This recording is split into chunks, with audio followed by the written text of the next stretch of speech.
20 million lives. In the time it takes for a single generation to reach adulthood, a number of people equal to the entire population of Great Britain at the time simply vanished from the earth. This was not the result of a global plague or a natural disaster. It was the cost of a decade where the two most significant powers on opposite sides of the planet decided to tear themselves apart. While the American Civil War is remembered as the defining trauma of the United States, claiming 700,000 lives, it was a mere shadow of the apocalyptic firestorm consuming the East. Between 1850 and 1864, the world became a slaughterhouse, divided between the clinical, industrialized killing of the New World and the primal, total annihilation of the Old. The year is 1851. In London, the Great Exhibition opens at the Crystal Palace, a glittering monument of glass and iron celebrating human progress and the triumph of the machine. Queen Victoria presides over a world that seems, on the surface, to be moving toward a golden age of stability and commerce. But beneath this veneer of Victorian order, the foundations of the global status quo are cracking. The mid-19th century was not a period of steady ascent. It was a volatile transition where the ancient ways of ruling were being violently replaced by something far more efficient and far more terrifying. In the United States, the air in the halls of Congress is thick with the scent of tobacco and the palpable heat of resentment. The country is a young giant, stretching its limbs across a continent, fueled by the frantic energy of the Industrial Revolution. Steam engines are beginning to stitch together a landscape that was once defined by weeks of travel, now reduced to days. Factories in Lowell and Pittsburgh are churning out textiles and iron with a speed that would have been unimaginable to the Founding Fathers. Yet this prosperity is built upon a fault line. The nation is a house divided, not just by the morality of slavery, but by two competing visions of the future. One side looks toward a centralized industrial future of wage labor and global trade. The other clings to an agrarian, aristocratic past built on the backs of 4 million enslaved people. The tension is a physical weight, a coiled spring waiting for a single spark at a small fort in South Carolina. Across the Pacific, the spark has already become a conflagration. The Qing dynasty, a massive empire that has stood for over 2 centuries, is rotting from the inside out. In the narrow, crowded streets of Canton and the humid villages of Guangxi, the atmosphere is one of quiet desperation. The mandate of heaven is slipping. The British have already forced open the gates of the empire during the Opium Wars, leaving behind a trail of addiction and humiliation.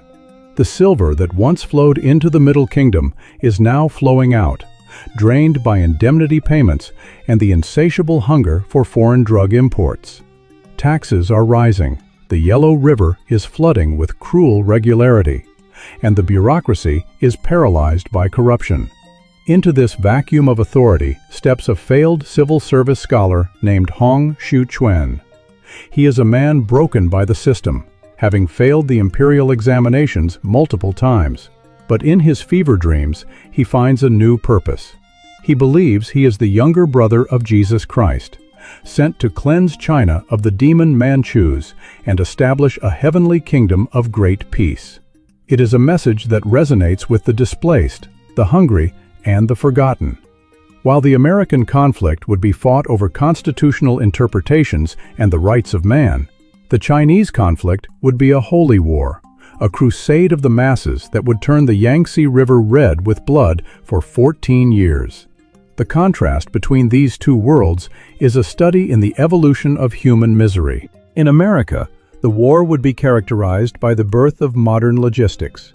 It was a conflict of telegrams, ironclad ships, and the rhythmic clatter of the railroad. It was a war where a general in Washington could move 10,000 men across 1,000 miles in a matter of days. The killing was becoming mechanical. The introduction of the mini-ball and the rifled musket meant that a soldier could be struck down from hundreds of yards away by an enemy he could barely see. It was a war of statistics, of attrition, and of the slow, grinding realization that the side with the most factories would eventually win. In China, the war was a descent into the medieval. There were no neat lines of blue and gray. There was only the scorched earth and the human wave. The Taiping Rebellion was a total war in the most literal sense. Entire provinces were depopulated. Cities like Nanjing were captured, lost, and recaptured, each time leaving behind a landscape of charred timber and skeletal remains. The Qing commanders and the Taiping generals did not just fight for territory, they fought for the total eradication of the opposing side. It was a conflict defined by the sword, the torch, and the slow death of starvation. When a city fell in the American South, there was often a formal surrender and a paroling of prisoners. When a city fell in the Yangtze Valley, the slaughter often lasted for days until there was no one left to kill. The scale of this global bloodshed is difficult for the modern mind to grasp. To understand the 1850s and 60s is to understand a world where the value of a human life was being recalculated by the forces of the modern age. In the West, the individual soldier was becoming a cog in a vast industrial machine. In the East, the individual was being swallowed by a tidal wave of religious fervor and dynastic collapse. Consider the soldier in the trenches of Petersburg in 1864. He is cold, he is tired, and he is surrounded by the constant whine of snipers. He receives letters from home, eats processed hardtack, and knows that if he is wounded, there is a chance, however slim, of a field hospital and a surgeon. Now consider his contemporary in the outskirts of Suzhou. This man has likely seen his entire village burned. He carries a spear or a rusted matchlock. He has no supply line. He eats what he can loot from the dead. If he falls, he is left where he lies. His war is not about preserving a union or ending an institution. It is about the very survival of his soul in a world that has gone mad. These two wars, occurring simultaneously, represent the two faces of the mid-19th century. One was the birth pangs of a superpower, a violent correction that would propel the United States into the position of a global industrial leader. The other was the death throes of an ancient order, a collapse so profound that it would take China a century to recover its footing on the world stage. The world was being reshaped, not by diplomats in gilded rooms, but by the millions of anonymous men and women who died in the mud of Virginia and the silt of the Yellow River.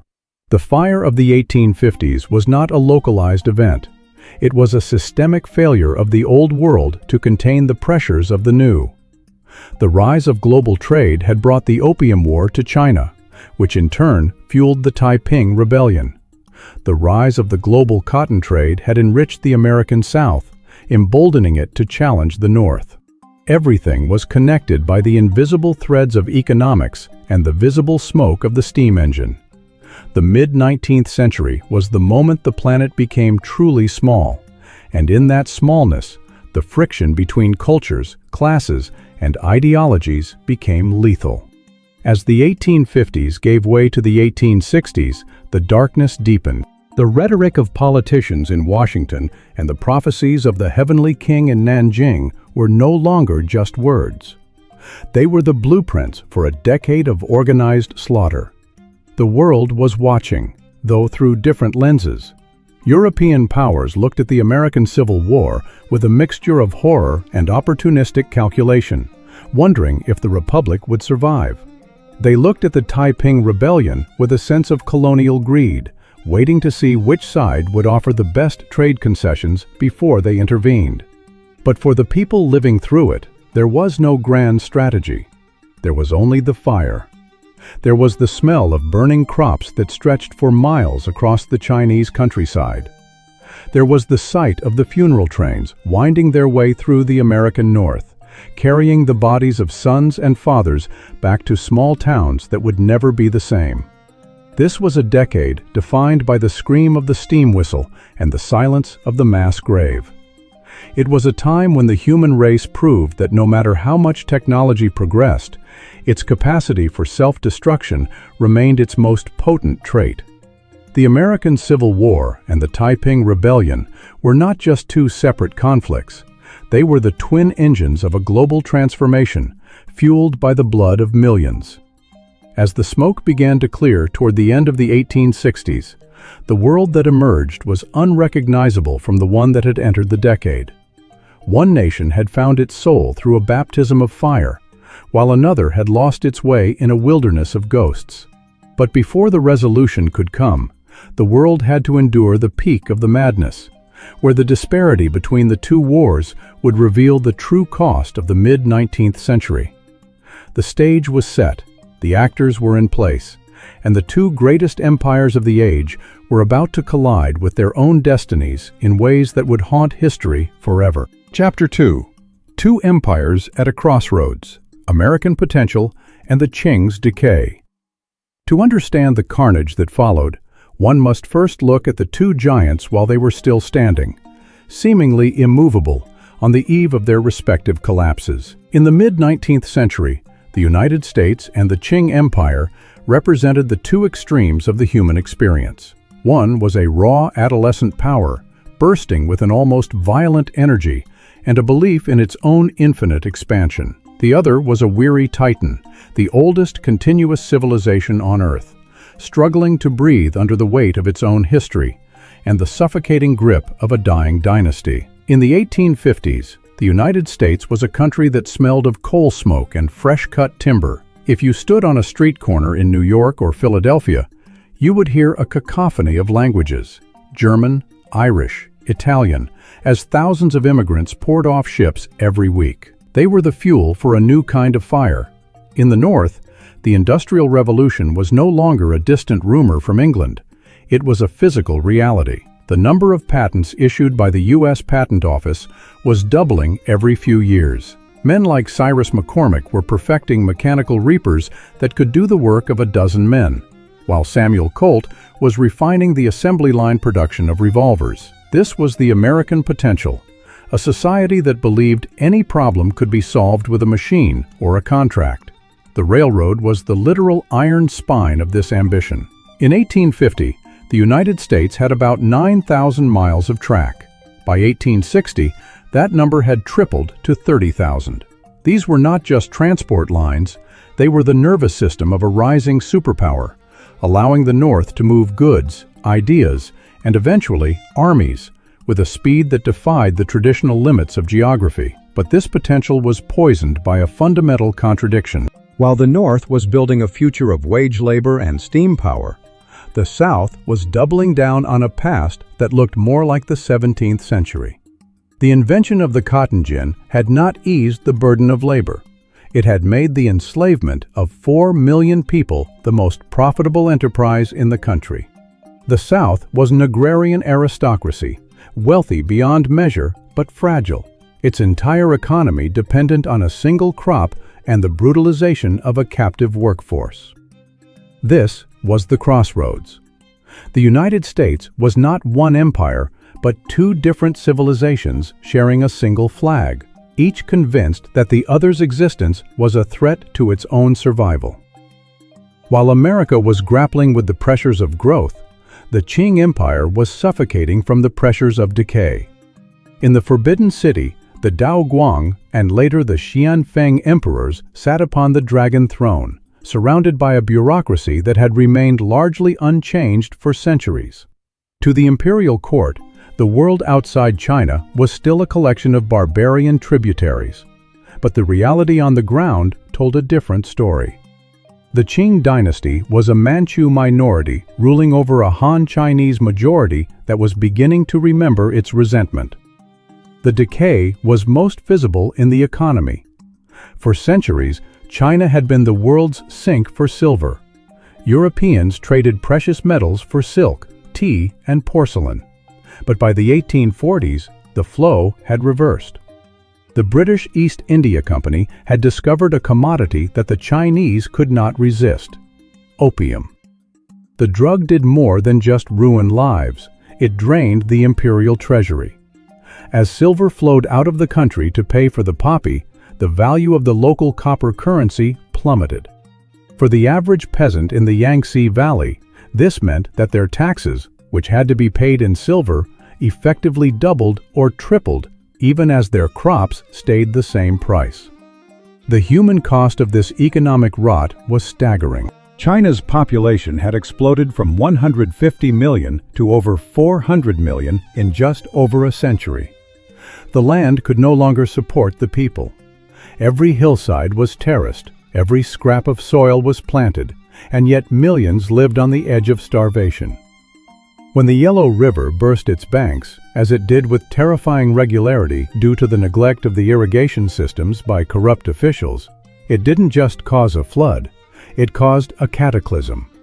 Thousands would drown, and hundreds of thousands more would be left to wander the countryside as floating people, displaced, hungry, and looking for a savior.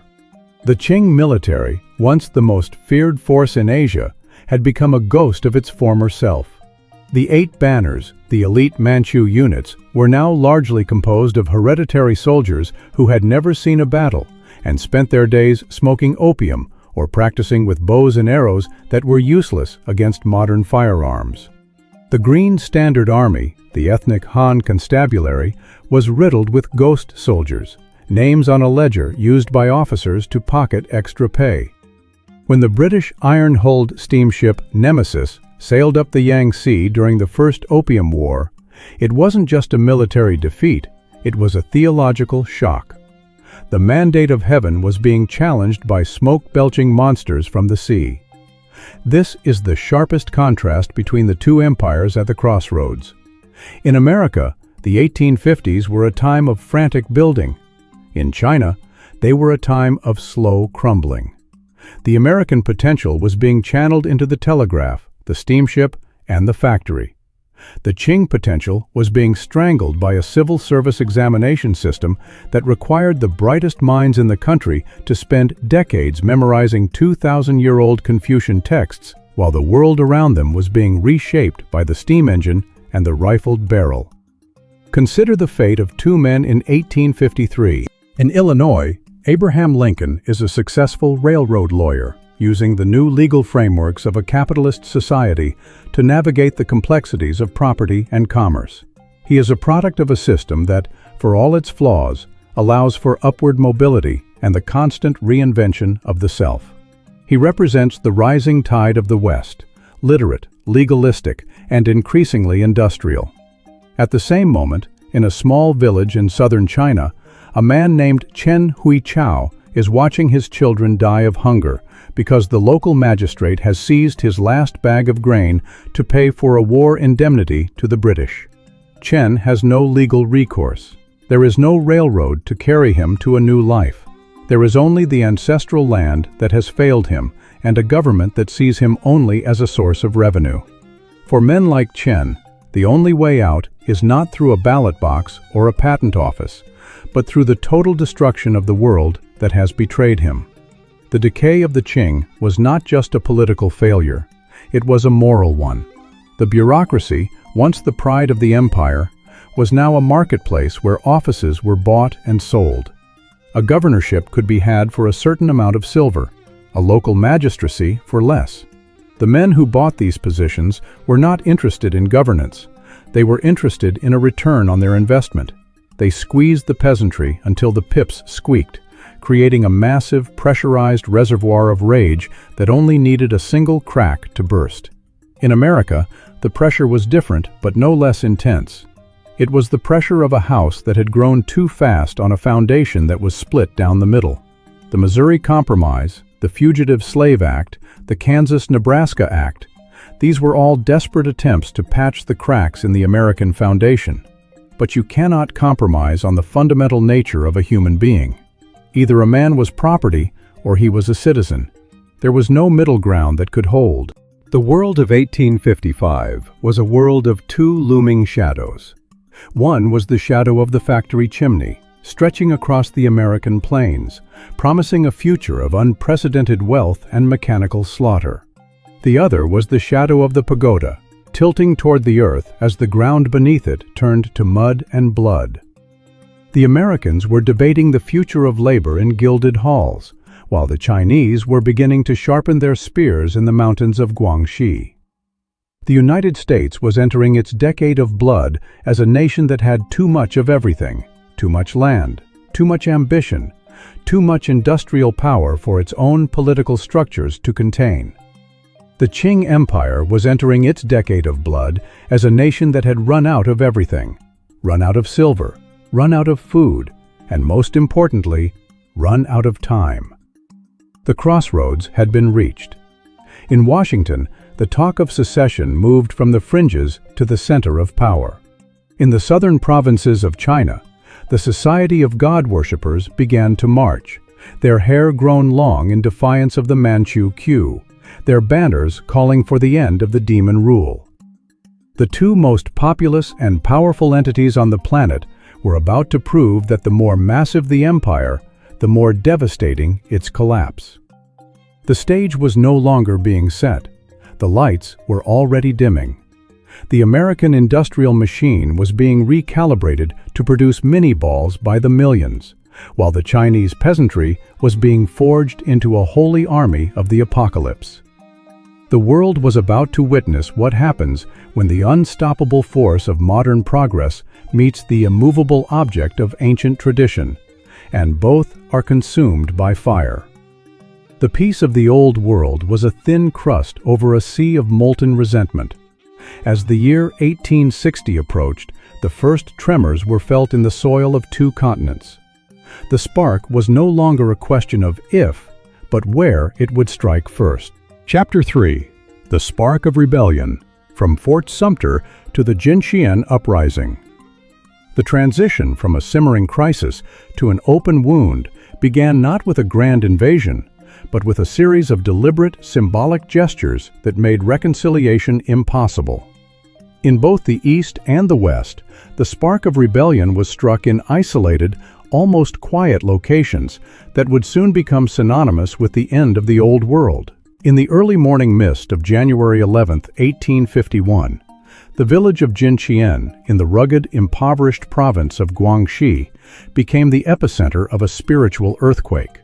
Hong Xiuquan, the man who had spent years wandering the hills as a self-proclaimed prophet, chose his 37th birthday to cast off the final vestiges of imperial authority. This was not a sudden riot. It was a choreographed birth of a new state. Around him stood 10,000 followers, men, women, and children who had sold their ancestral lands and burned their homes to follow a vision. They were the God Worshippers, a disciplined, fanatical collective that had spent months stockpiling iron and forging primitive swords in secret mountain workshops.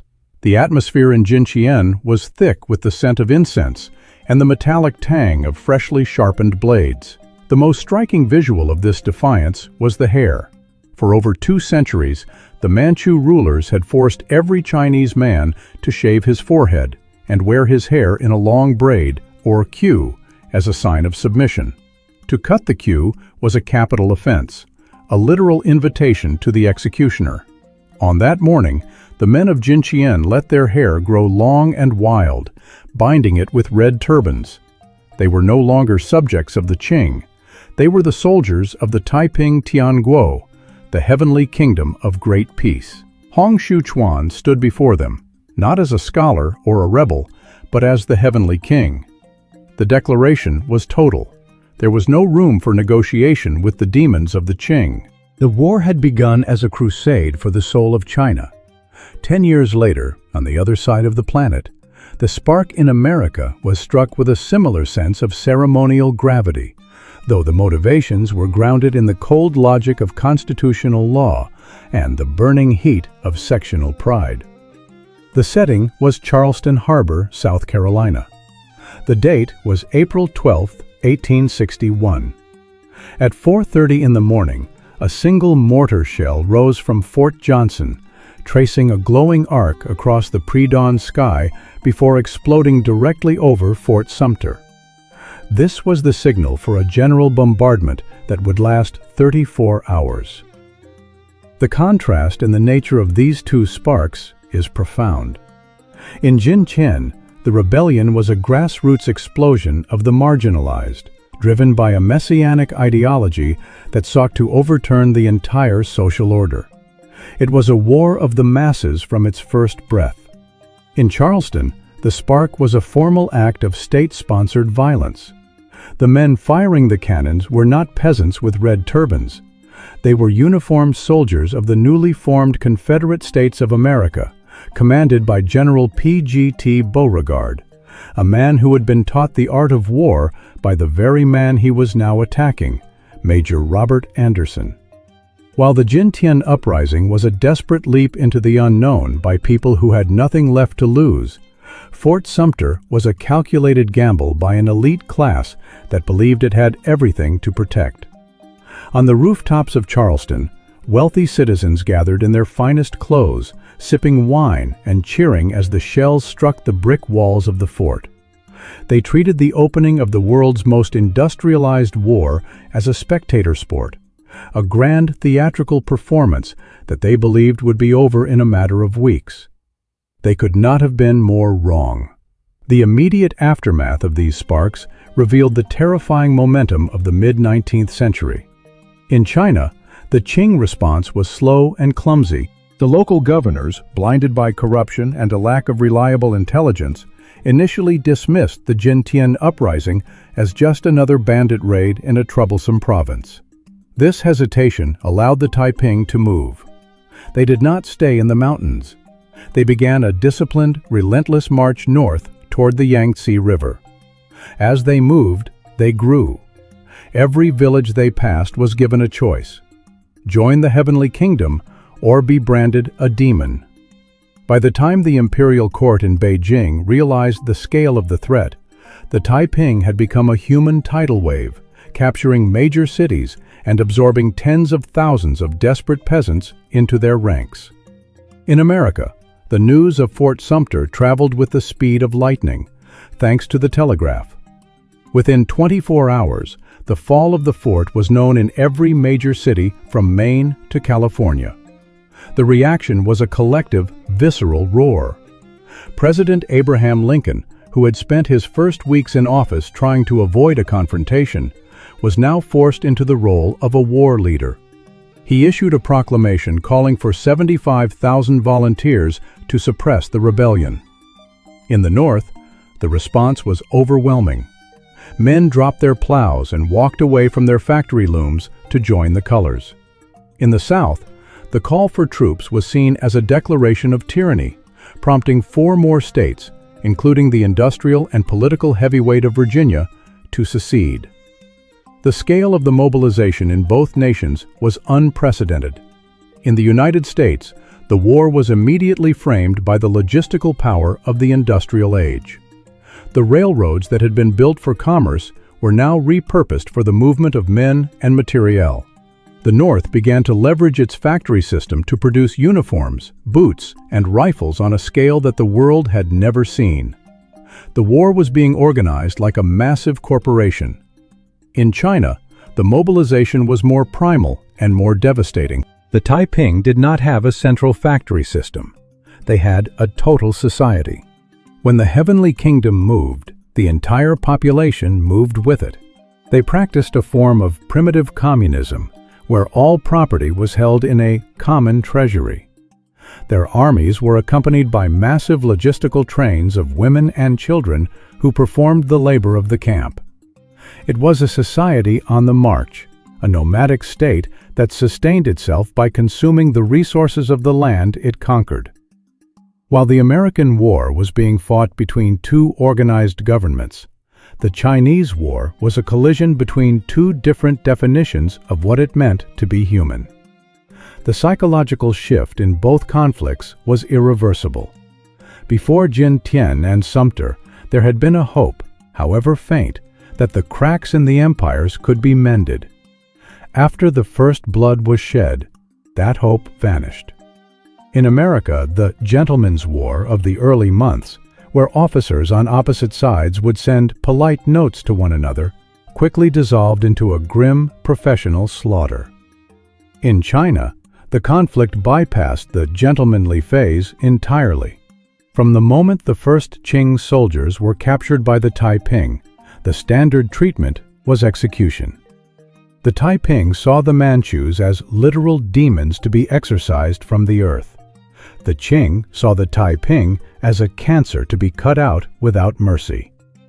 As the 1850s turned into the 1860s, the world watched as these two fires began to merge into a single era of global catastrophe. The American conflict was becoming a laboratory for the future of warfare, where the rifled musket and the ironclad ship would change the calculus of death. The Chinese conflict was becoming a descent into a dark past, where the sheer weight of numbers and the brutality of scorched earth tactics would lead to a loss of life that defied modern comprehension. The two sparks had been struck, one in a mountain village in the east, one in a coastal fort in the west. Though separated by 10 years and thousands of miles, they were the twin heralds of a decade that would redefine the cost of human progress. The men who cheered on the rooftops of Charleston and the peasants who cut their queues in Jinchen had no idea that they had just opened the gates to a slaughterhouse that would not close until the world itself had been transformed. The American Civil War would eventually claim 700,000 lives, a number that would haunt the American psyche for generations. But as the smoke cleared from Fort Sumter and the long-haired rebels of the Taiping began their march toward the heart of the Middle Kingdom, the true scale of the coming horror was only beginning to emerge.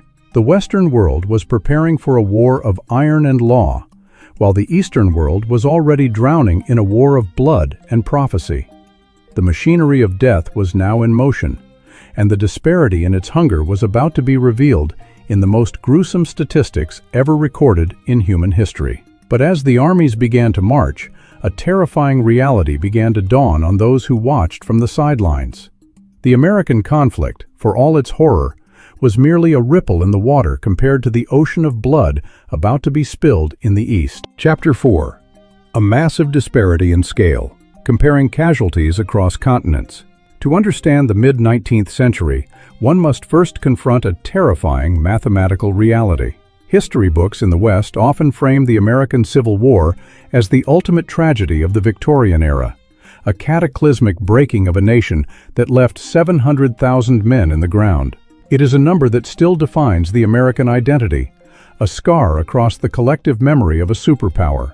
But when we shift our gaze across the Pacific to the Yangtze River Valley, that number begins to look like a rounding error in a much larger, much darker ledger. In the United States, the toll of the war was a shock to a young society that had never known such concentrated grief. At the Battle of Antietam, the bloodiest single day in American history, 23,000 men were killed, wounded, or went missing in the span of 12 hours. To the people of 1862, this was an apocalypse. The photographs of Alexander Gardner showing the bloated bodies of young men lying along the sunken road brought the visceral reality of the slaughter into the parlors of New York and Washington. It was a war where death was increasingly clinical, delivered by the mechanical precision of the rifled musket. Yet it felt like a betrayal of civilization itself. Yet, while the Americans were counting their dead in the thousands, the Chinese were counting theirs in the millions. The Taiping Rebellion was not a war of battles. It was a war of total erasure. If the American Civil War was a fever, the Taiping Rebellion was a plague that consumed the very organs of the state. Conservative estimates place the death toll at 20 million. More recent scholarship, looking at the massive depopulation of central China, suggests the number could be as high as 70 million. To put this in perspective, the entire population of the United States in 1860 was only 31 million people. The Taiping Rebellion effectively killed the equivalent of the entire American population, and then started on a second one. The disparity in scale begins with the density of the human landscape. The American war was fought across vast, often empty spaces: the rolling hills of Virginia, the thickets of Georgia, the wide plains of the West. Armies of 60 or 80,000 men would collide, bleed, and then retreat to lick their wounds. In China, the conflict was centered in the most crowded provinces on earth. Anhui, Zhejiang, and Jiangsu were not just agricultural hubs, they were human hives. When the Taiping and Qing armies moved through these regions, they were not passing through wilderness. They were moving through a continuous fabric of villages and cities where every square inch of land was occupied. The nature of the killing was also fundamentally different. In the American South, the war was a struggle between two organized military machines. While civilians suffered from blockades and the occasional depredation of foraging troops, there was no systematic policy of exterminating the population. When General Sherman marched to the sea, he destroyed infrastructure and property to break the Southern will to fight. But he did not line up the inhabitants of Atlanta for mass execution. There was still a lingering, if battered, sense of shared humanity and legal constraint. In the East, those constraints did not exist. The Taiping Rebellion was a war of mutual extermination driven by a religious and ethnic hatred that left no room for the concept of a non-combatant. To the Qing, the Taiping were not just rebels, they were a pollution, a blasphemy against the Confucian order that had to be purged. To the Taiping, the Manchus and those who served them were literal demons. When a city like Nanjing or Suzhou fell, the result was not a military occupation. It was a massacre that lasted for weeks. Men were slaughtered, women were enslaved or driven to mass suicide, and children were left to wander a landscape where every building had been reduced to ash. The scale of this destruction created a secondary wave of death that far surpassed the casualties on the battlefield. In the American War, the majority of deaths were caused by disease in army camps: dysentery, typhoid, and pneumonia. In China, the primary killer was the total collapse of the agricultural and social infrastructure. The Yangtze Valley was the rice bowl of the empire. As the war ground on for 14 years, the delicate systems of dikes, canals, and irrigation that sustained millions were abandoned or intentionally destroyed. The result was a famine of biblical proportions. There are accounts from the 1850s of once prosperous provinces turning into silent wastes where the only living things were packs of wild dogs feeding on the unburied dead. In some districts, the population dropped by 80 or 90%. This was not the industrialized attrition of the West. This was a return to a primal state of survival where the thin veneer of civilization had been stripped away entirely. The methods of warfare reflected this difference in scale. The American Civil War was the first great industrial conflict. It was defined by the logistics of the railroad and the production capacity of the northern factory. Battles were won by the side that could most efficiently move shells, shoes, and fresh regiments to the front. The killing was becoming an engineering problem.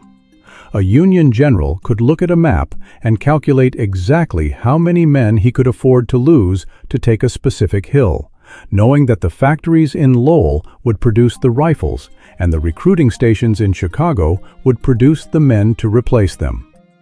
In China, the war was fought with the logic of the human ways. The Qing and Taiping commanders did not have the luxury of industrial logistics, but they had an almost inexhaustible supply of desperate people. The Taiping armies were massive, sprawling entities that functioned more like migrating nations than military units. They moved with hundreds of thousands of followers, overwhelming imperial defenses through sheer weight of numbers. The Qing responded in kind, raising massive, brave battalions, local militias funded by provincial gentry, that fought with a ferocity born of the knowledge that defeat meant the total destruction of their homes. The weaponry of the two conflicts highlights the technological gap that was beginning to split the world in two. In the American theater, the introduction of the mini-ball and the rifled musket had turned the traditional Napoleonic charge into a suicide mission. Soldiers fought from trenches and behind breastworks, hiding from an enemy that could kill them from 500 yards away. It was a war of lead and iron, increasingly detached and mechanical. In the Chinese theater, the war remained hauntingly personal. While both sides eventually acquired Western firearms through smugglers and mercenaries, the vast majority of the fighting was done with cold steel. It was a war of spears, heavy two-handed swords, and primitive jingals, massive muskets that required 2 men to fire. The slaughter was face to face. The sound of the Taiping War was not just the roar of cannons, but the rhythmic clatter of thousands of blades hitting bone. The physical toll on the survivors was different. The American veteran often returned home with an amputated limb, a victim of a high-velocity bullet. The Chinese survivor bore the scars of multiple hack wounds, the marks of a struggle that was as much a brawl as it was a battle. This disparity in scale also extended to the psychological aftermath. For the United States, the loss of 700,000 men was a trauma that required a complete reimagining of the national soul. It led to the creation of national cemeteries, the birth of the modern funeral industry, and a literary tradition obsessed with the meaning of such sacrifice. The names of the dead were carved into stone in every town square from Maine to Iowa. In China, the scale of the loss was so vast that it defied memorialization. How do you mourn 20 million people? How do you record the names of entire villages that simply ceased to exist? The Taiping Rebellion did not lead to a new national narrative. It led to a profound, hollow exhaustion. The Qing dynasty survived, but it was a hollowed-out shell, its authority shattered and its treasury empty. The silence that settled over the Yangtze Valley in 1864 was not the silence of peace. It was the silence of a graveyard that stretched for 1,000 miles. When we compare these two continents, we see the two ways the modern world was being born. In the West, it was a birth through the disciplined, organized violence of the state, where the individual was a unit of industrial power. In the East, it was a birth through the chaotic, total annihilation of the old order, where the individual was a drop of water in a tidal wave of blood. The American Civil War proved that an industrial democracy could survive its own internal contradictions, provided it was willing to pay a price in blood that would have been unthinkable a generation earlier. The Taiping Rebellion proved that an ancient empire could not survive the pressures of the modern age without collapsing into a dark age of its own making. The world of 1865 was a world defined by these two different magnitudes of suffering. In the American North, the factories were humming, their capacity now proven by the demands of war. In the American South, the ruins were being cleared, and a new, albeit painful, integration was beginning. But in China, the ground was still saturated with the blood of tens of millions, and the air was thick with the ghosts of a rebellion that had almost toppled the world. The disparity in scale was not just a matter of numbers. It was a matter of what those numbers represented. The 700,000 American dead bought a unified nation and the end of a centuries-old injustice. The 20 million Chinese dead bought only a temporary reprieve for a dying dynasty and a century of further chaos. As the decade of blood drew to a close, the tools of destruction were already being refined for the next century. The railroad, the telegraph, and the rifled barrel had shown what they could do when harnessed by a determined state. But the true lesson of the mid-19th century lay not in the machines, but in the terrifying efficiency with which the human race could now erase itself. The machines were ready, the logistics were mastered, and the world was about to see what happened when the industrial power of the West was turned toward the ancient heart of the East. Chapter 5: Tools of the Modern Age, American Industrialization and Rail Logistics. The sound of the mid-19th century in the American North was not the rhythmic chanting of a holy army or the desperate cries of a starving peasantry. It was the relentless metallic shriek of a steam whistle and the heavy rhythmic thud of a hydraulic press. While the Qing Empire was drowning in a sea of its own blood, the United States was being reforged in a crucible of iron and coal. This was a war that would be won not just on the battlefield, but on the factory floor and along the thousands of miles of iron rail that were beginning to stitch a fractured continent together. In the spring of 1862, a man named Herman Haupt stood by the banks of the Potomac Creek, looking at a ruined bridge. He was a civil engineer, a man of cold calculations and precise measurements, recently commissioned as a colonel in the Union Army. The bridge was a vital link for the supply of the Army of the Potomac, and the retreating Confederates had burned it to the waterline.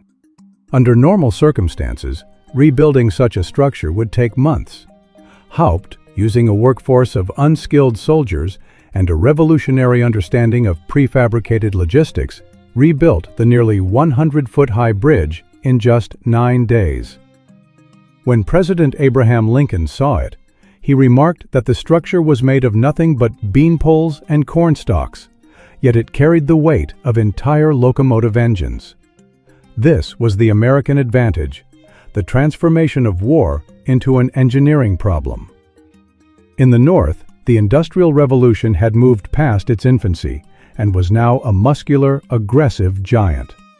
The Springfield Armory in Massachusetts was no longer a place where individual gunsmiths painstakingly filed down single barrels. It was a cathedral of mass production. Using the concept of interchangeable parts, a radical idea that had been perfected over the preceding decades, the North was able to churn out hundreds of thousands of Model 1861 Springfield rifles. If a soldier in the mud of Virginia broke the hammer of his weapon, he didn't need a specialist to fix it. He simply took a spare part from a crate, and it fit perfectly. This standardization was the silent killer of the Confederacy, a logistical superiority that ensured the Union soldier was always better armed, better clothed, and better fed than his opponent. The railroad was the iron spine of this new way of war. By 1861, the North possessed over 20,000 miles of track, while the South had barely 9,000, much of it fragmented and using incompatible gauges. To the Union, the railroad was not just a way to move troops, it was a mobile base of operations. The United States Military Railroad, a government agency created specifically to manage the logistics of the conflict, became the largest and most efficient transportation network in the history of the world to that point. It allowed the North to defy the traditional laws of military geography.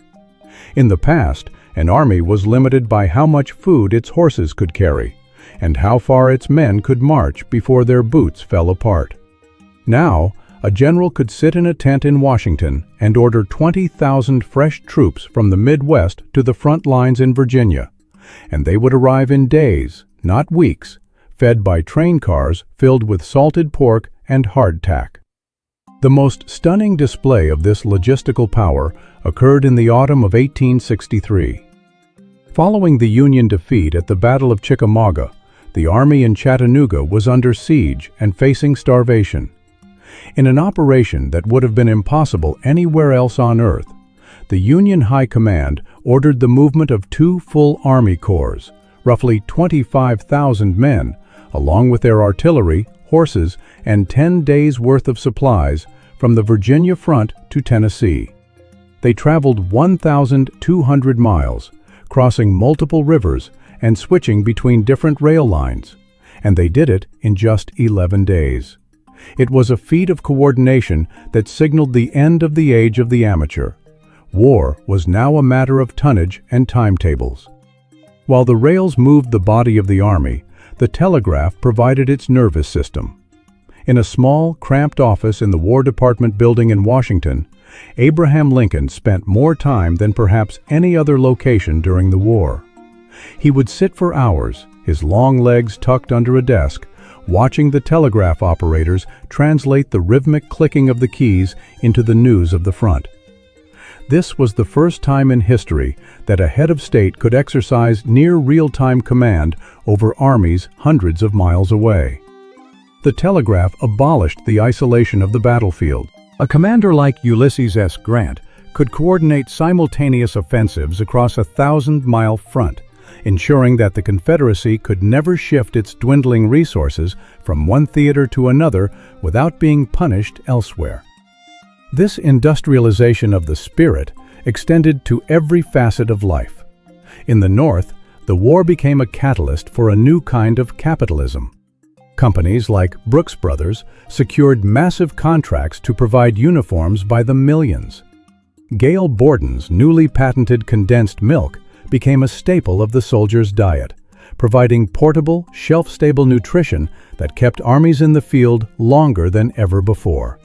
The meatpacking plants of Chicago began to scale up to levels of slaughter that would eventually define the American West, all to satisfy the hunger of the blue-clad masses.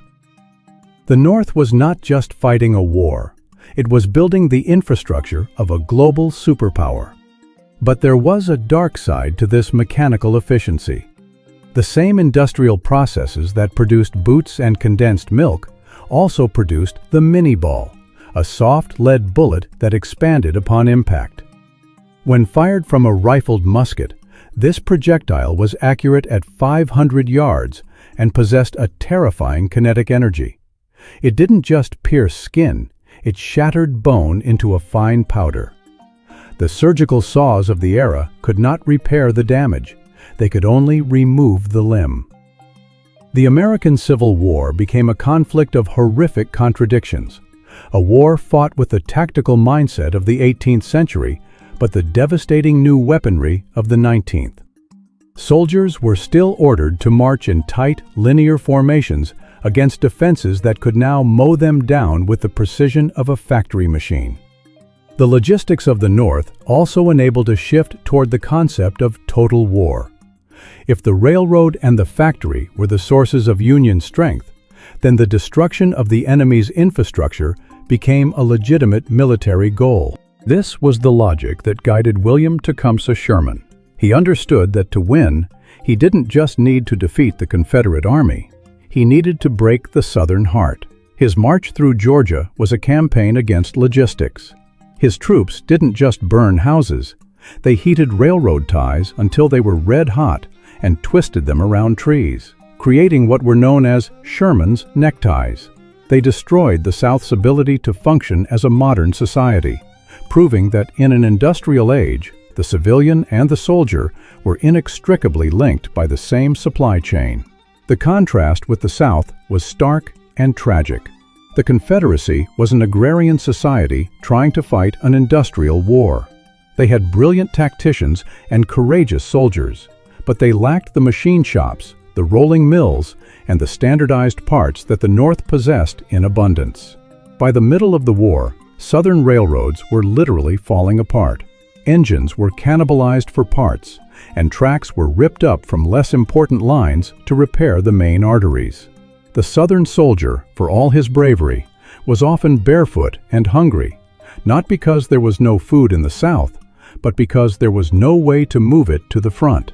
The Confederacy was a ghost of a nation, haunting its own ruins, while the North was a steam-powered engine of progress that could not be stopped. As the year 1864 progressed, the sheer weight of Northern industrialization began to feel like a force of nature. It was a war of attrition where the North could replace every lost locomotive, every shattered rifle, and every fallen soldier, while the South could replace nothing. This was the birth of the American way of war, a reliance on overwhelming technological and logistical superiority to grind an opponent into submission. It was cold, it was impersonal, and it was devastatingly effective. The American landscape was being permanently altered. The war accelerated the transition from a nation of small farmers to a nation of industrial workers. The veterans who returned home from the Union armies did so with a new understanding of organization and scale. They had seen what was possible when thousands of men were moved by a single order and fed by a single system. They were the men who would go on to build the transcontinental railroads and the great steel mills of the late 19th century. The Civil War was the violent labor pain of the American century. But while the North was perfecting the art of the supply chain and the science of mass production, it was doing so within a framework of law, contract, and government oversight. There was a logic to the slaughter, a purpose that could be measured in miles of track laid and tons of iron forged. The machine was in control, but the machine had a blueprint. Across the world, in the heart of the Qing Empire, there was no such blueprint. There were no standardized rifles, no organized military railroads, and no centralized telegraph office where a leader could monitor the pulse of the nation. In China, the war was not being fought by a machine, but by a monster, a sprawling, chaotic, and headless entity that consumed everything in its path. The tools of the modern age had given the American conflict a grim, mechanical order. But in the East, The lack of those tools was about to turn a rebellion into a meat grinder of human flesh that no machine could ever hope to match. The iron rails of the West were heading toward a definitive victory, but the human waves of the East were heading toward an abyss. Chapter 6. The Taiping Meat Grinder, Total War and the Human Wave Doctrine. If the American Civil War was a machine, the Taiping Rebellion was a living, breathing organism of unprecedented scale and terrifying hunger. While the Union Army in the West was perfecting the art of the supply schedule and the telegraphic command, the Heavenly Kingdom in the East was operating on a logic that bypassed the industrial age entirely, reaching back into a primal form of total war that the world had not seen since the days of the Mongol conquests. To step into the ranks of the Taiping was to step out of the traditional world of the Chinese peasant and into a fever dream of religious discipline and communal survival. In the early 1850s, a young farmer from the hills of Guangxi, perhaps a man named Lin, would have found his entire existence erased within days of joining the movement. He was no longer a son, a husband, or a landowner.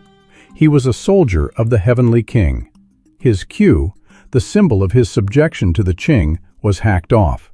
His family was separated. His wife and sisters were sent to the women's camps, and his children were placed in communal nurseries. This was the first rule of the Taiping meat grinder: the total mobilization of the human spirit through the total destruction of the private self. The Taiping did not just field an army, they moved as a nation. When they marched toward the great city of Nanjing, they were not a column of soldiers, but a sprawling, migrating city of nearly 500,000 people.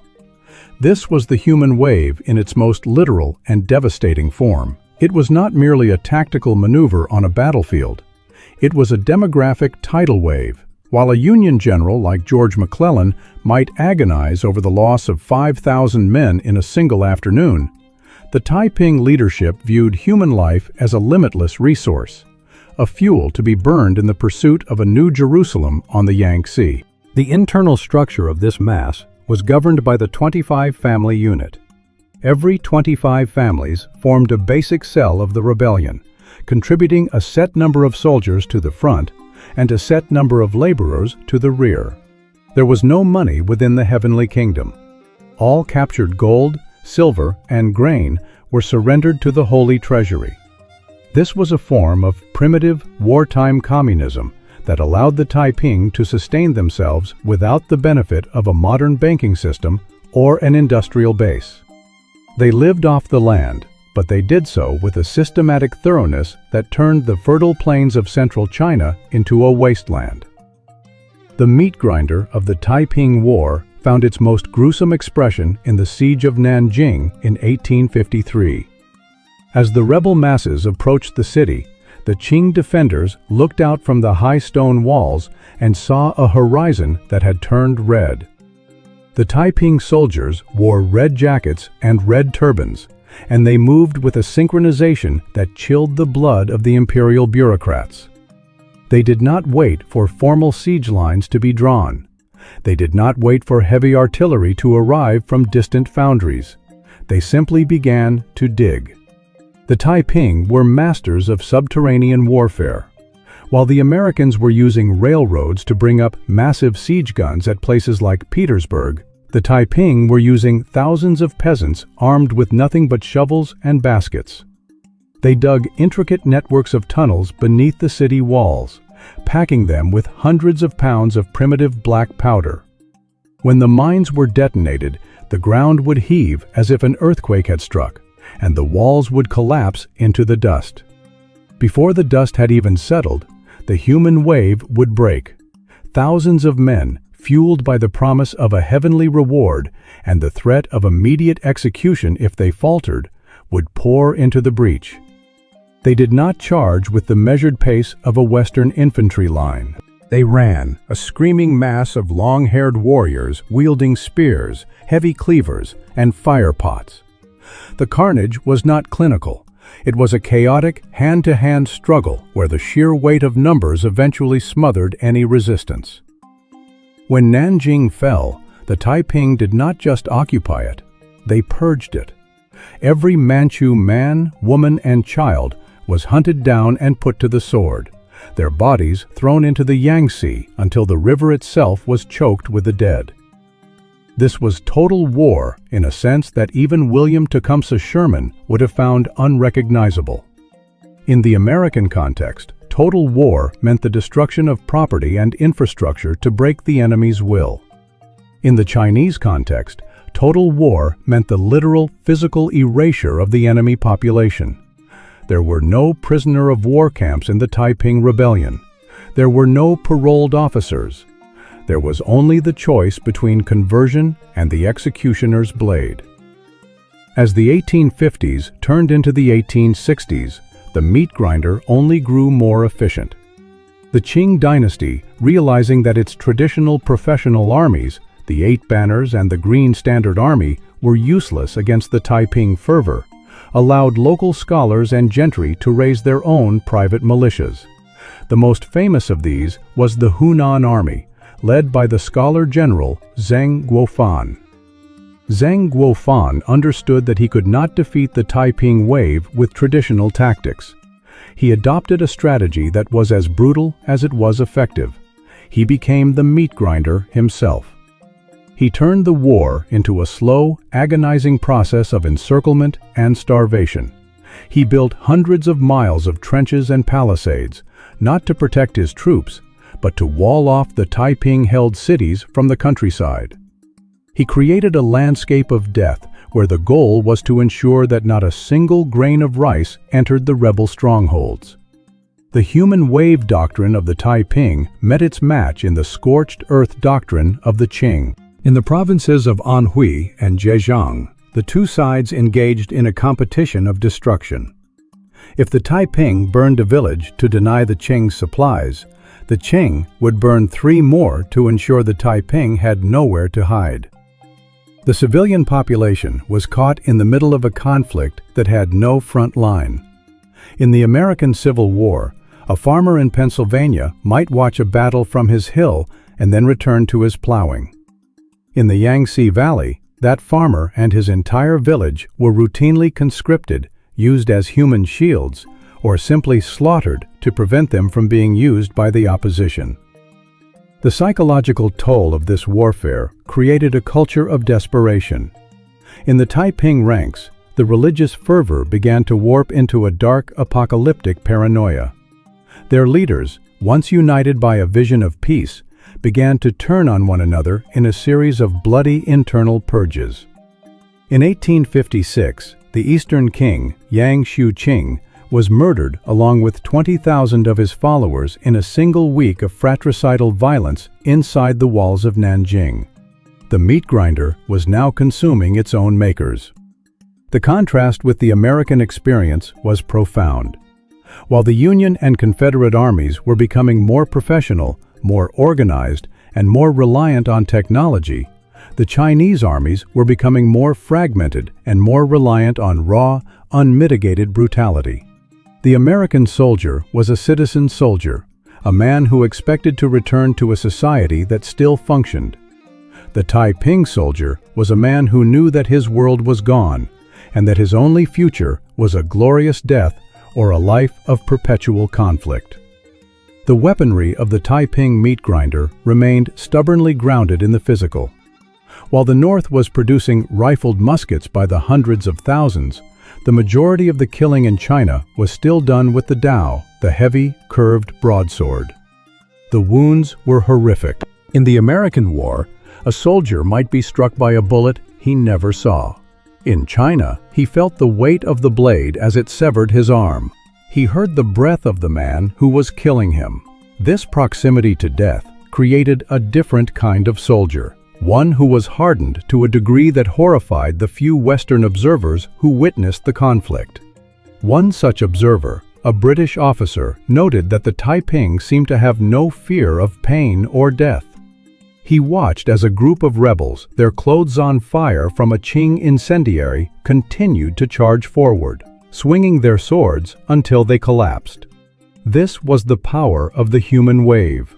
It was a weapon that did not require a factory to produce, only a population large enough and desperate enough to be used as fodder. By the early 1860s, the Taiping meat grinder had turned the heart of China into a charnel house. The scale of the mobilization was so vast that it had begun to collapse the very ecosystem of the region. The great dikes of the Yellow River and the Yangtze were neglected, leading to catastrophic floods that drowned tens of thousands who had survived the fighting. The famine that followed was so severe that accounts of cannibalism became commonplace in the official reports sent to the emperor in Beijing. The world was watching two different futures of warfare. In the West, the future was represented by the ironclad and the railroad, a war of machines where the individual was a cog in an industrial system. In the East, the future was a dark reflection of the past, a war of masses where the individual was a drop in a sea of blood. The American war was a struggle over the definition of freedom, fought with the tools of progress. The Chinese War was a struggle for the survival of a civilization, fought with the tools of annihilation. As the American conflict moved toward its climax at Gettysburg and Vicksburg, the Taiping Rebellion was entering its final, most desperate phase. The heavenly kingdom was shrinking, its armies exhausted, and its leadership shattered. But the meat grinder did not stop. It only narrowed its focus, concentrating its fury on the final bastions of the rebellion. The end of the Taiping was not a surrender or a treaty. It was a final, explosive act of total war that would leave the city of Nanjing a smoking ruin and the Qing Empire a hollowed-out shell. The tools of destruction were changing, but the hunger of the war remained the same. The difference between the rifle and the broadsword was about to be settled in a final, bloody reckoning that would determine the fate of the East for the next century. Chapter 7. Rifles versus Scorched Earth. Differing Methods of Destruction. The air in the mid-1860s carried two different scents of apocalypse. In the woods of Virginia, it was the sharp, acrid bite of burnt gunpowder and the metallic tang of lead. In the river valleys of the Yangtze, it was the thick, sweet rot of unburied millions and the heavy, gray haze of 1,000 burning villages. These were the two signatures of destruction that defined the decade. One was the result of the rifle, a tool of clinical, long-distance precision that turned the battlefield into a graveyard of individual tragedies. The other was the result of scorched earth, a method of total erasure that turned the entire landscape into a void where civilization used to be. To understand the American method of destruction, one must look at the palm of a soldier's hand. Inside it would lie a small, conical piece of soft lead called the mini ball. This was the true engine of the American Civil War. Before this decade, smoothbore muskets were notoriously inaccurate beyond 50 yards. A soldier could reasonably expect to survive a charge if he moved quickly enough. But the rifled musket changed the geometry of death. By carving grooves into the barrel, the bullet was forced to spin, giving it the stability of a gyroscope and the accuracy of a modern sniper rifle. Suddenly, a farm boy from Ohio could reliably hit a target 500 yards away. This technological shift created a devastating imbalance. Tactics had not yet caught up to the hardware. Officers still ordered their men to march in tight, colorful ranks, shoulder to shoulder, as if they were fighting in the age of Napoleon. But the rifle had abolished the age of the hero.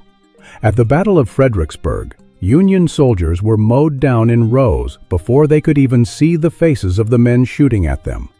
The destruction was surgical. The rifle did not just kill, it dismantled the human body. Because the lead was soft and slow-moving, it did not pass cleanly through the body. It flattened on impact, tumbling through flesh and shattering bone into a fine, unfixable grit. The American method of destruction left a generation of young men permanently maimed. As the war progressed into 1864, the rifle forced a new kind of landscape into existence: the trench. At places like Petersburg and Cold Harbor, the American landscape was scarred by miles of zigzagging earthworks. Soldiers who had once stood proud in blue and gray now lived like moles, digging into the red clay of Virginia to escape the relentless, invisible reach of the rifled barrel. This was the birth of the killing zone, a space where no living thing could stand and survive. The destruction was concentrated, focused on the front lines, creating a specialized world of violence that was increasingly detached from the civilian life only a few miles away. In China, the method of destruction followed a much darker, more ancient logic. There was no surgical precision in the Yangtze Valley. There was only the iron bucket. This was the name given to the strategy of Zheng Guofan, the scholar general who had been tasked with saving the Qing dynasty. Zheng realized that the Taiping rebels were like a fire that fed on the resources of the land. To put out the fire, he decided to starve the earth itself. The scorched earth policy of the Qing was not a side effect of the war. It was the primary weapon. In the province of Anhui, imperial forces practiced a policy known as Jianbi Qingye, which translates to strengthening the walls and clearing the fields. When the imperial armies moved into a rebel-held area, they did not just look for soldiers, they looked for everything. They burned the granaries. They diverted the irrigation canals to drown the crops. They systematically dismantled the ancestral temples and the village markets. The goal was to turn the fertile heart of China into a desert where no rebel could find a single grain of rice. The Taiping responded with an equal and opposite savagery. As they retreated, they practiced their own version of the scorched earth, ensuring that the pursuing Qing armies would find nothing but ash and bone. This was a war against the future. By destroying the seeds for the next harvest and the tools of the craftsman, both sides were not just fighting a military campaign, they were committing a slow, collective suicide of the social order. The destruction in China was not measured in the number of men hit by bullets, but in the number of square miles rendered uninhabitable. While the American rifle was creating a generation of veterans with empty sleeves, the Chinese scorched earth was creating a generation of ghosts. In the city of Anqing, which served as the gateway to the Taiping capital of Nanjing, the siege lasted for 2 years. There were no rifled muskets to end the struggle quickly. Instead, the Qing built a double line of massive earthworks that stretched for miles, completely encircling the city. They didn't need to fire a single shot. They simply waited. Inside the walls, the population was reduced to eating grass, then leather, and finally each other. When the city finally fell in 1861, the imperial troops found a place of silence. The destruction was total, achieved not by the speed of lead, but by the slow, grinding weight of time and hunger. The difference in these methods also changed the way the two wars were remembered. In America, the rifle created the cult of the fallen soldier. Each death was a tragedy that could be pinpointed to a specific moment on a specific field. The names of the dead were recorded, their graves marked, their last letters home preserved as sacred relics of a nation's trial. The destruction was heavy, but it was documented. It was a ledger of individual sacrifices.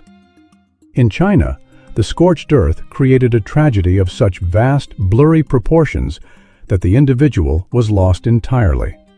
How do you name the victims of a famine that covers 3 provinces? How do you mark the grave of a village that has been burned to the ground and its name struck from the tax rolls? The destruction in the East was a tidal wave that washed away the very records of its own existence. It was not a ledger, it was an erasure. However, as the 1860s wore on, these two different worlds of destruction began to bleed into one another. The isolation of the Chinese conflict was shattered by the arrival of Western mercenaries and modern weaponry. Men like Frederick Townsend Ward, an American adventurer from Salem, Massachusetts, arrived in Shanghai with a vision of bringing Western industrial warfare to the Taiping meat grinder. He organized the ever-victorious army, a force of Chinese soldiers dressed in Western uniforms and armed with the very same rifled muskets that were currently screaming across the fields of Pennsylvania. For the first time, the precision of the rifle was married to the brutality of the scorched earth. Ward and his successor, the British officer Charles Gordon, used steam-powered gunboats to navigate the intricate canal systems of the Yangtze. These boats were mobile platforms of industrial destruction, carrying heavy artillery that could smash through the ancient stone walls of Chinese cities from miles away. The rebels, who had spent a decade fighting with spears and broadswords, found themselves facing a new kind of magic. It was a magic of iron and steam, a way of killing that was as cold and impersonal as a factory line. But even the introduction of the rifle did not stop the scorched earth. It only made it more efficient. The Qing generals used the Western weapons to provide the cover for their traditional methods of annihilation. The rifle broke the walls, and the fire did the rest. The hybrid nature of the late war in China was a terrifying preview of the 20th century. The high-tech weaponry of the West used to facilitate the mass exterminations of the East. In the United States, the concept of scorched earth also began to emerge, but it was filtered through a different cultural lens. When General Philip Sheridan was sent to the Shenandoah Valley in 1864, his orders were to turn the region into a barren waste so that even a crow flying over it would have to carry its own provisions. His troops burned barns and seized livestock, but they did not systematically kill the civilian population. The destruction was directed at the economy, not the biology of the South. It was a hard war, a cruel war, but it was still a war governed by the logic of the state. The contrast remained stark. In the American South, the destruction of the landscape was a means to bring the enemy back into a unified nation.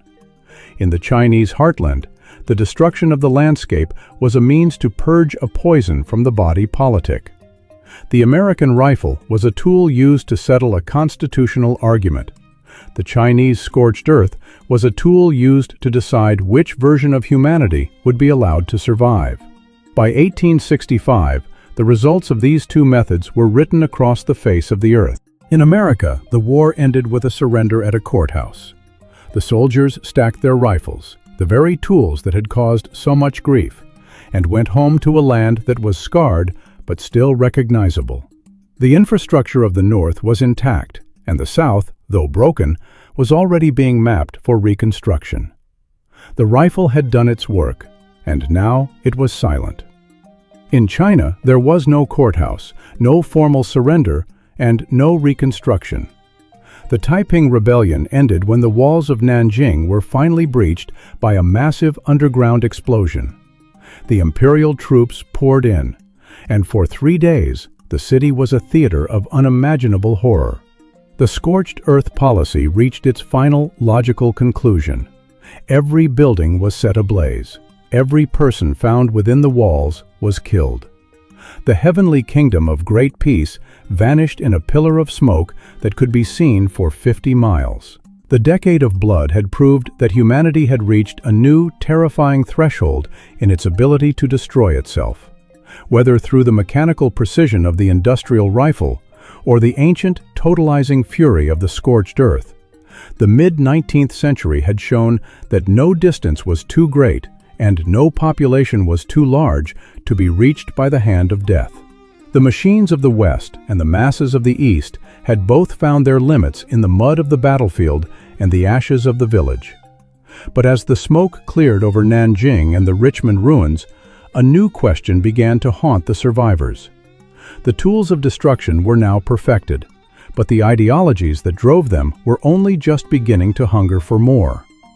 The world had seen what the rifle and the fire could do, but it was not yet prepared for what happened when they were fueled by a new kind of faith. Chapter 8. The Role of Faith and Democracy. Divergent Ideologies of Conflict. The smoke over the ruins of Nanjing and the smoldering fields of Virginia did more than just choke the lungs of the survivors. It obscured a fundamental truth about the mid-19th century. These were not merely wars of geography or resources.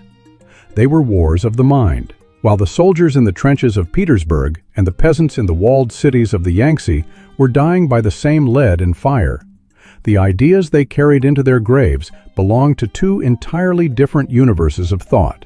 In the West, a young republic was struggling to define the limits of human liberty within a legal framework.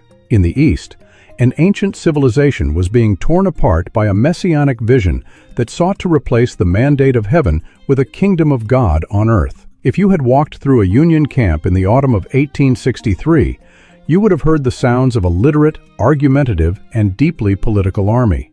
The American soldier was a creature of the printing press. He carried newspapers in his knapsack and debated the nuances of the Constitution by the light of his campfire. For the North, the war had transitioned from a simple struggle to preserve a map into a revolutionary crusade to redefine a nation. This shift was anchored in the words of a man who understood the power of secular scripture. Abraham Lincoln did not claim to be a prophet, and he did not claim to hear the voice of God in the wind. Instead, he reached back to the Enlightenment. At Gettysburg, Lincoln spoke for only 2 minutes, but in those few hundred words, he performed a kind of political alchemy. He took the cold, legalistic language of the Union and infused it with a moral purpose that was almost religious in its intensity, yet remained firmly rooted in the democratic tradition. He spoke of a new birth of freedom. He framed the slaughter not as a sacrifice to a vengeful deity, but as a test of whether a government of the people, by the people, and for the people could endure.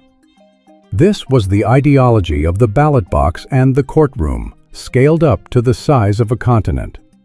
The American conflict was, at its heart, a crisis of legitimacy. Could a written contract, the Constitution, hold together a people who no longer agreed on the definition of a human being?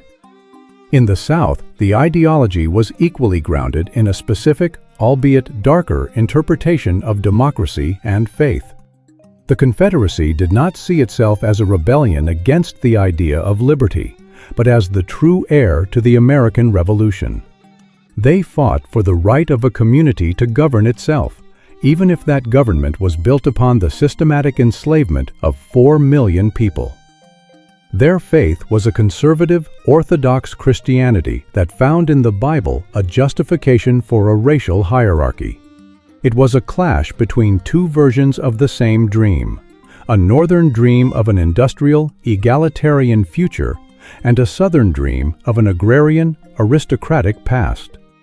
Both sides claimed the same God and read the same Bible, but they were speaking a language of rights, laws, and precedents.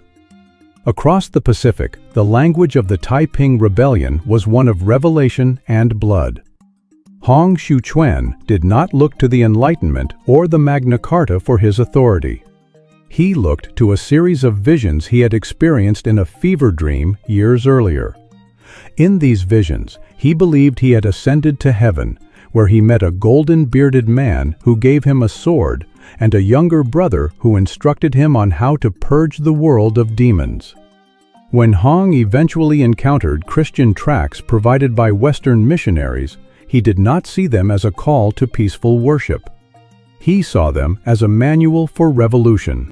He came to believe he was the younger brother of Jesus Christ, sent to earth to topple the Qing dynasty and establish the heavenly kingdom of great peace. The ideology of the Taiping was a totalizing, apocalyptic faith that left no room for the individual or the citizen. It was a theocracy in its purest, most terrifying form. While the American soldier was fighting for a government that would protect his rights, the Taiping soldier was fighting for a God-king who owned his soul. The Taiping 10 Commandments were not suggestions. They were the law of the land, and the penalty for breaking them was almost always death. They banned opium, gambling, and tobacco, but they also banned the traditional family unit. In the early years of the rebellion, men and women were kept in separate camps, forbidden from even speaking to one another, even if they were married. This was a war against the very fabric of Chinese society, a rejection of the Confucian order that had held the empire together for 2,000 years. The Taiping did not speak of democracy, they spoke of purification. To them, the Manchus of the Qing dynasty were not just political rivals or ethnic oppressors. They were demons who had to be exterminated to make way for the New Jerusalem. This religious dehumanization explains the scale of the slaughter in China. In the American Civil War, despite the bitterness, there were still moments of shared humanity. Soldiers trading tobacco across picket lines, or generals showing respect to their defeated foes. In the Taiping Rebellion, there was no such middle ground. If you were not a believer, you were a demon, and demons do not receive mercy. The difference in these ideologies dictated the very structure of the two societies. The Union and the Confederacy remained, throughout the war, functioning civil societies.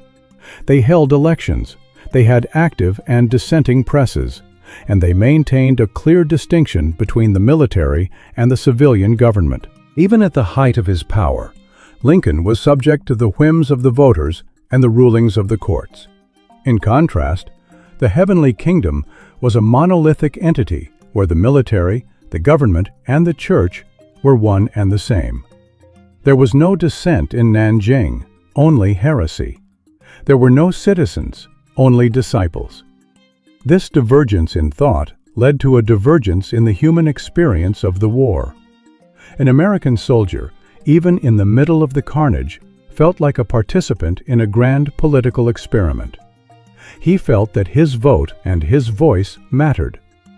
This sense of agency is what allowed the North to sustain such horrific losses without the society collapsing into anarchy. They were a people who had chosen their path. The Taiping follower, however, was moved by a sense of divine inevitability. He was a tool in the hand of a vengeful God. When the Taiping began to lose, when the promised heavenly intervention failed to materialize, the psychological collapse was total. The faith that had built the movement became the fire that consumed it from within.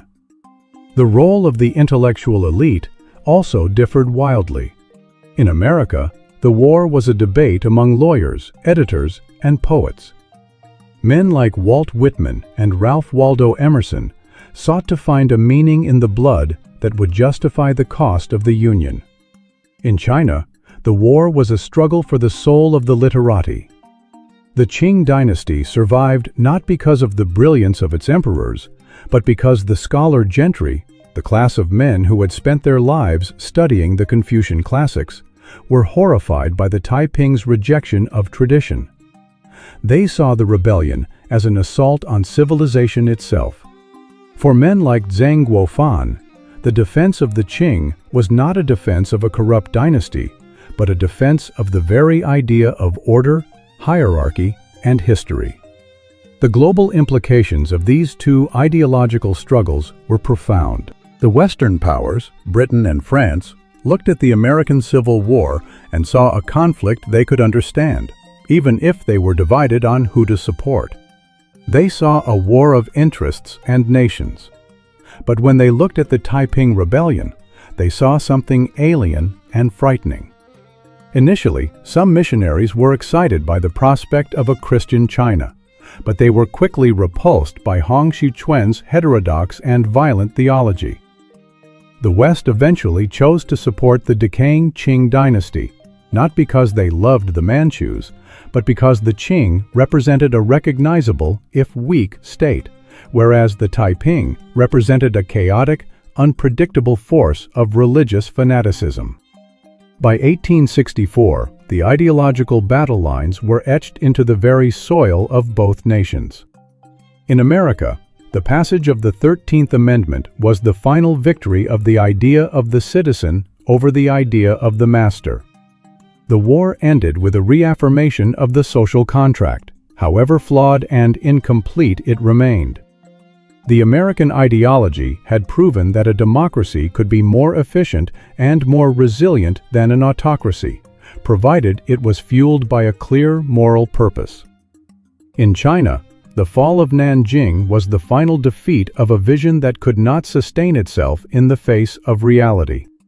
The Taiping ideology left nothing behind but a vacuum. It had destroyed the old world, but failed to build the new one. The Qing dynasty emerged victorious, but it was a hollow victory. They had won by becoming more like their enemies, by raising private armies and decentralizing power, and by relying on the very Western powers they had once despised. The mandate of heaven had been saved, but the heart of the empire was dead. The mid-19th century was the moment when the world learned that ideas are the most dangerous weapons of all. The rifled musket and the ironclad were merely the instruments. The true power lay in the stories men told themselves about why they were killing and why they were dying. In the West, the story was about the birth of the modern individual. In the East, the story was about the death of an ancient world and the failed birth of a holy one. As the decade drew to a close, the United States stood on the threshold of a new era of industrial and political expansion, its identity forged in the fire of a democratic crusade. But China, having survived the greatest religious war in human history, found itself drifting toward a century of humiliation and further revolution. The faith of the Taiping had failed, and the democracy of the Americans was about to be tested by the very industrial machine it had created. The blood had stopped flowing in the trenches and the river valleys, but the ideological shockwaves were only beginning to spread across the globe. The map of the world had been redrawn in red, but the ink was not yet dry on the new chapters of history. Chapter 9. The Aftermath. An industrial superpower rises as an ancient empire falls. The silence that fell over the world in the spring of 1865 was not the silence of peace, but the silence of exhaustion. In the woods of Virginia, the last echoes of the heavy Parrott rifles faded into the rustle of new leaves. In the flattened ruins of Nanjing, the screams of the final purges were replaced by the low whistle of wind through charred timber. The bloodiest decade in human history had come to a close, leaving behind a world that was physically scarred and psychologically transformed. But as the survivors crawled out from the wreckage, they found themselves standing on two very different trajectories. For the United States, the end of the war was a violent birth. For the Qing Empire, it was a long, agonizing funeral. In the American North, the transition from war to peace was a miracle of industrial momentum. A Union veteran returning to a town in Massachusetts or Pennsylvania would not have found a society in retreat. He would have found a landscape pulsating with a new, frantic energy. The war had acted as a giant, high-pressure furnace, melting down the fragmented interests of a young republic and forging them into a single, continental machine. The factories that had spent 4 years churning out Springfield rifles and woolen uniforms did not shut down. They simply changed their dies. The steam hammers that had forged the plating for ironclads began to strike out the steel rails for a new kind of empire. This was the dawn of the American industrial superpower. While the South lay in a state of feudal collapse, the North had discovered the secret of infinite growth, the marriage of federal power and private capital. In the middle of the war, with the treasury nearly empty, the American government had passed the Pacific Railway Act. By 1865, this was no longer a dream on a map. Thousands of laborers, many of them veterans who had traded their muskets for sledgehammers, were driving iron spikes into the heart of the continent. The railroad was the new spine of the nation, a physical manifestation of a union that could no longer be torn apart. The American aftermath was defined by the rise of the organizational man. The war had taught an entire generation how to move millions of tons of supplies, how to manage thousands of workers, and how to operate across vast distances using the telegraph. Men like Andrew Carnegie and John D. Rockefeller were watching. They saw that the same logistics that had fed the Army of the Potomac could be used to feed a global market. The United States was no longer just a collection of farmers. It was becoming an integrated industrial engine, hungry for coal, iron, and labor. The trauma of such unprecedented loss was being channeled into a desperate, driving ambition to build a world that was too big and too fast to ever break again. 4,000 miles to the east, the silence in the Yangtze Valley was of a different quality. It was the silence of the void. If the American War was a forest fire that cleared the way for new growth, the Taiping Rebellion was a volcanic eruption that had turned the most fertile soil on Earth into a basalt wasteland. As the Qing officials returned to the provinces of Anhui, Jiangsu, and Zhejiang, they did not find a society ready to modernize. They found a graveyard. In some districts, 90% of the population had vanished. The intricate systems of dikes and canals, the product of centuries of labor, had collapsed. The silk looms were broken, the tea plantations were overgrown, and the ancestral records of millions had been burned to ash. The Qing dynasty had won, but it was a victory of the ghost over the corpse. The central government in Beijing was a hollow shell. To defeat the Taiping, the emperor had been forced to surrender his monopoly on violence. Power had shifted to regional strongmen like Zheng Guofan and Li Hongzhang. These men had their own private armies, their own tax bases, and their own agendas. The empire was no longer a unified body. It was a collection of fiefdoms held together by the thin thread of a dying tradition. The mandate of heaven had been preserved, but the machinery of the state was rusted beyond repair. The economic contrast was staggering. While the United States was creating the greenback and stabilizing its currency through a burst of productivity, the Qing were drowning in a sea of silver and debt. The cost of the war had been astronomical, and the treasury was dry. To pay for the suppression of the rebels, the Qing had been forced to turn to the very Western powers that were slowly carving them up. They borrowed from British banks and ceded control of their customs revenues to foreign inspectors. The wealth of China was no longer flowing into the Forbidden City. It was flowing outward into the coffers of London, Paris, and New York. The human cost in China had created a profound cultural paralysis. In America, the war had ended with a sense of forward-looking resolution, however imperfect. The 13th Amendment had settled the question of slavery, and the nation turned its eyes to the West. In China, the war left a legacy of deep reactionary trauma. The scholar gentry, the backbone of the empire, emerged from the conflict with a terrified hatred of anything that smelled of the West or of change. They saw the Taiping as a product of foreign ideas, Christianity and revolution, and their response was to retreat into a rigid, defensive orthodoxy. They tried to launch a self-strengthening movement, buying Western guns and building a few steamships, but they tried to do it without changing the soul of the system. They wanted the fruit of the West without the roots of its progress. This was the Great Divergence in its most visceral form. In the 1870s, an American farmer in Nebraska could look at the passing train and see a connection to a global future. A Chinese peasant in the ruins of Suzhou looked at the same steam engine and saw a demon that threatened the graves of his ancestors. The United States was integrating its frontiers into a source of strength. China was losing its heartland to a cycle of decay. The disparity in infrastructure told the story of the next century. By 1869, the United States had completed the Transcontinental Railroad, linking the Atlantic to the Pacific and making the American market the largest in the world.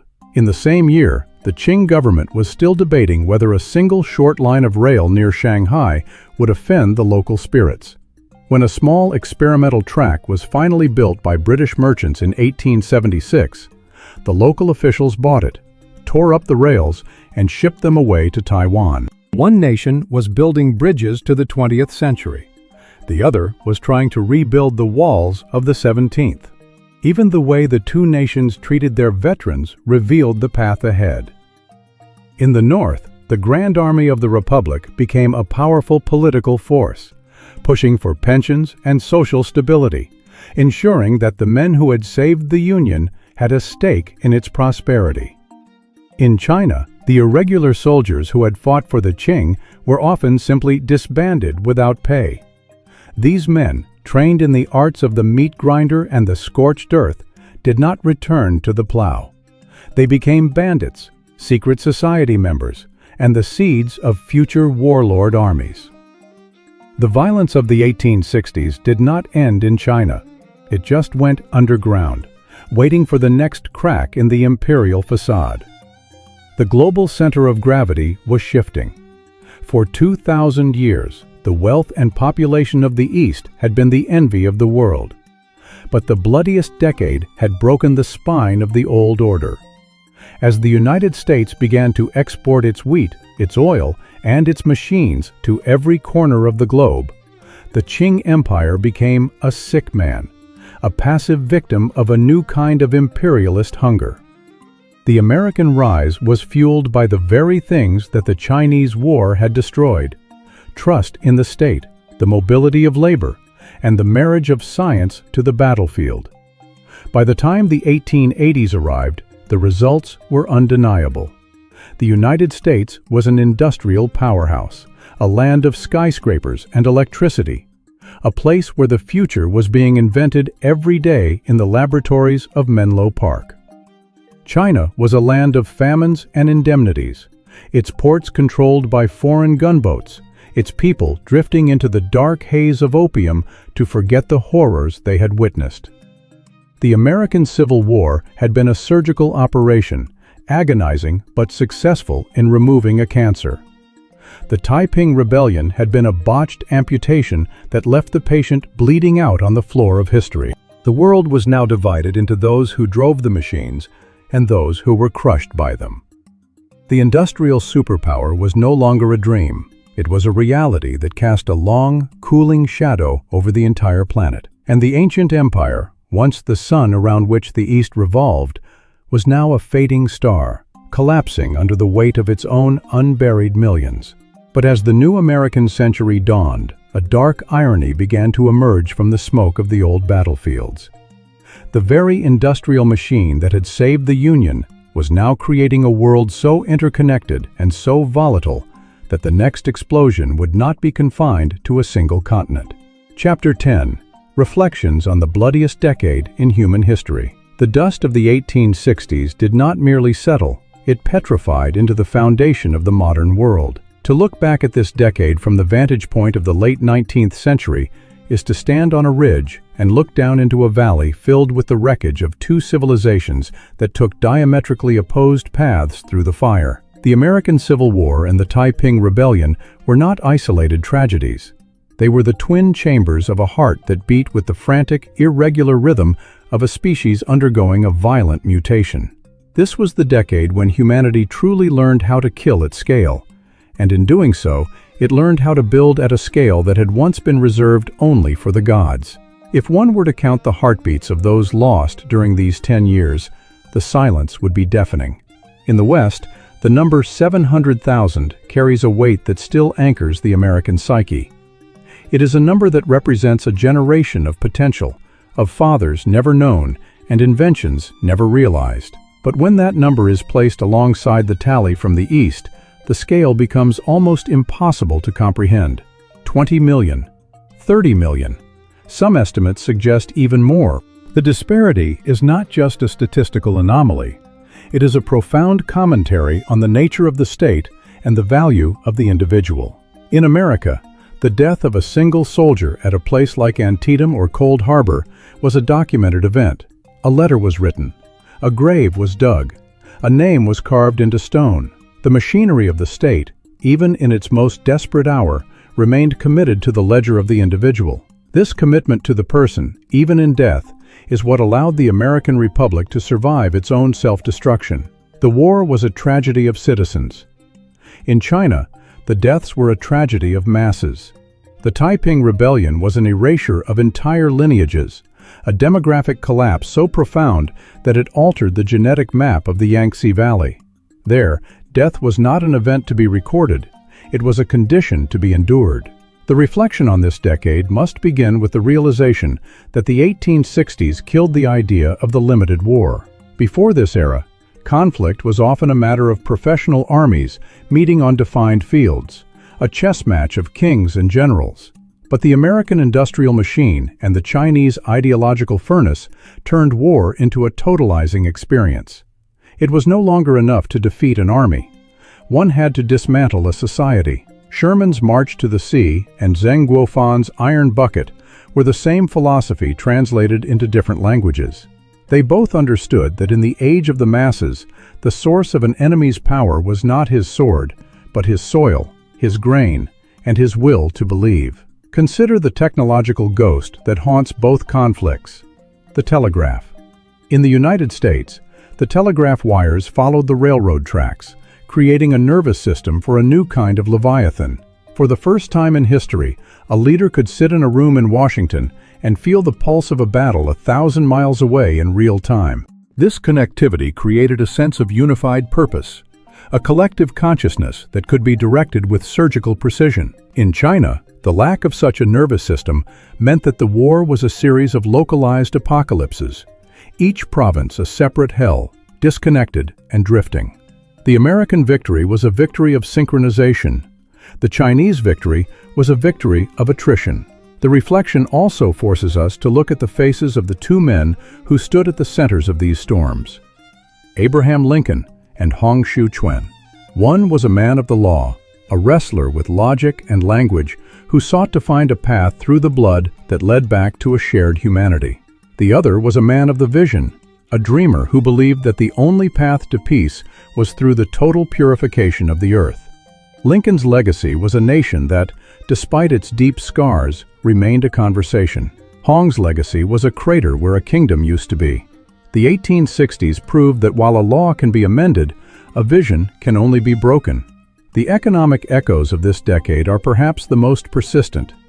We often speak of the Industrial Revolution as a peaceful transition of steam and spinning jennies, but the 1860s showed that the true engine of industrialization is the rifled barrel. The American Civil War was the greatest research and development project in human history. It perfected the mass production of interchangeable parts, the logistics of the transcontinental supply chain, and the financial structures of the modern corporation. The war did not just use the factory, it became the factory. In contrast, the Taiping Rebellion showed what happens when a society is forced into the industrial age without the industrial tools. The Qing dynasty spent its wealth not on building a future, but on buying back its past. Every tael of silver spent on a British gunboat or a French mercenary was a tael that did not go into a school or a factory. The decade of blood left China in a state of permanent debt, both financial and spiritual. While the American dollar was becoming a symbol of global ambition, the Chinese silver was becoming a symbol of national humiliation. But the most haunting reflection of all is the one that concerns the survivors. By 1870, the world was full of men who had seen things that no human being was ever meant to see. The veterans of the wilderness and the survivors of the Nanjing massacre carried within them a darkness that would color the rest of the century. In the West, this trauma was often sublimated into the frantic building of the Gilded Age, a desperate attempt to bury the memories of the trenches under a mountain of gold and steel. In the East, the trauma was buried under a layer of silence and tradition, a cultural PTSD that would eventually erupt in the Boxer Rebellion and the revolutions of the 20th century. The 1860s were the moment when the world lost its innocence regarding the machine. We saw that the same steam engine that could bring a family together across a continent could also bring a regiment to its death in a matter of hours. We saw that the same printing press that could spread the word of liberty could also spread the word of a holy war that would claim 30 million lives. The decade was a warning that our ability to destroy would always outpace our ability to govern, and that the thin veneer of civilization is easily dissolved by the acid of a sufficiently powerful idea. As we look at the map of the world today, the borders and the power structures are still defined by the tremors of that decade. The United States is an ocean-to-ocean power because of the 1860s. China's long, painful struggle to regain its place in the sun is a direct response to the hollowed-out shell it became after the Taiping. The decade of blood was the forge, and we are the iron that was hammered upon its anvil. We are the children of the rifle and the railroad, the heirs to a world that was bought with a price that we are still trying to calculate. There is a final image to consider. Imagine two fields. One is in Pennsylvania, near a small town called Gettysburg. Today, it is a place of monuments and manicured grass, where visitors walk in silence and contemplate the meaning of sacrifice. The other is in the heart of China, in a village whose name has been forgotten by everyone but the local spirits. There are no monuments there, only the quiet growth of the rice stalks over soil that is still unnaturally rich from the bones of the uncounted. These two fields are the bookends of the 1860s. One is a memory that was used to build a nation. The other is a silence that was used to bury an empire. The bloodiest decade in human history taught us that progress is not a straight line, but a jagged scar. It taught us that the difference between a superpower and a fallen state is often found in how a society chooses to remember its dead. It taught us that when the world catches fire, the only thing that survives is the structure we have built to hold ourselves together. The fire of the 1860s has long since gone out, but the embers are still warm. They glow in the tensions of our modern geopolitics, in the debates over the limits of faith and the power of the state, and in the quiet, persistent question of what it means to be a human being in an age of industrial slaughter. We are still living in the shadow of the bloodiest decade, and the lessons it carved into the earth are the ones we can least afford to forget. History is not a story of the past. It is a mirror held up to the present. When we look into the mirror of the 1860s, we see a reflection of our own capacity for greatness and our own hunger for destruction. We see the potential of the machine and the peril of the prophet. We see ourselves. The story of the American Civil War and the Taiping Rebellion is the story of how we became who we are. It is a story written in lead and ash, in steam and silver. It is a story that demands to be understood, not just as a matter of dates and names, but as a testament to the endurance of the human spirit in the face of its own darkest impulses. If you have found value in this journey through the bloodiest decade, if you believe that the lessons of the past are the only maps we have for the future, then I invite you to join us as we continue to unearth the hidden rhythms of history. Subscribe to this channel and walk with us through the corridors of time. Share this narrative with those who seek to understand the forces that shaped our world. Leave a comment below with your reflections on the 1860s. Which path do you think the world is on today? Are we building a union, or are we drifting toward a kingdom of ghosts? The decade of blood is over, but the work of history is never finished. Stay curious, stay vigilant, and never forget that the world we live in was paid for by those who came before us, in a currency of fire and faith.